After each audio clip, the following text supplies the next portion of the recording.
La guerre civile a commencé il y a quelque temps et maintenant elle avance à pleine puissance. En France, la guerre civile a commencé il y a quelque temps. Macron devrait prendre ses propres responsabilités et ne pas se cacher derrière et blâmer les autres. Macron veut gouverner la France comme un roi. Il devrait se souvenir de ce qui est arrivé au roi Louis XVI. C'est malheureux mais j'écris maintenant depuis plus d'un an qu'une guerre civile en France est imminente. La France est comme un gros ballon prêt à exploser.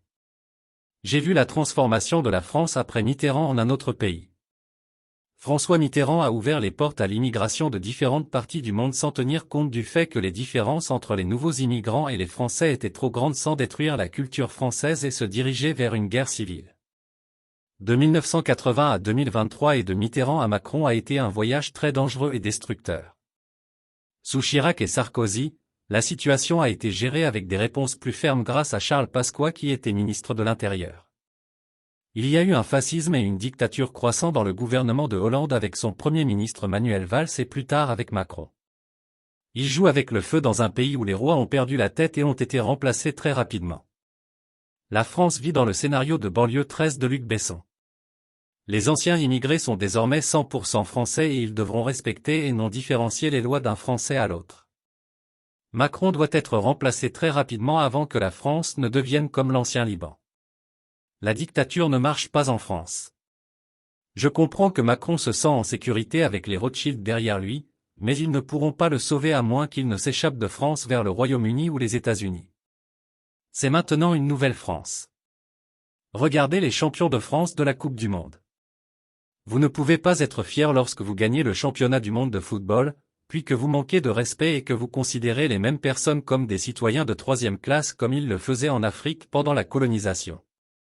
J'ai vécu en Afrique de l'Ouest, en Afrique du Nord et en France. Je connais parfaitement la mentalité française et comment ils fonctionnent à leur plus haut niveau. Mitterrand a fait une énorme erreur et il a détruit la France. Mitterrand aurait dû aider les anciennes colonies françaises à prospérer par le transfert de savoir-faire, l'agriculture, l'irrigation et non en volant l'Afrique. Ils ont maintenu l'Afrique pauvre afin de contrôler et de voler davantage leurs anciennes colonies. Le CFA est la monnaie de l'Afrique francophone, et il est imprimé à Lyon, en France. Rien qu'en partant du sommet, la France a écrémé 500 milliards d'euros chaque année plus le reste des matières premières. Malheureusement, les dirigeants africains ont été les pires ennemis de leur propre peuple. Ils ont vendu leur pays et leur peuple pour vivre à la française dans leurs châteaux et leurs luxueuses voitures.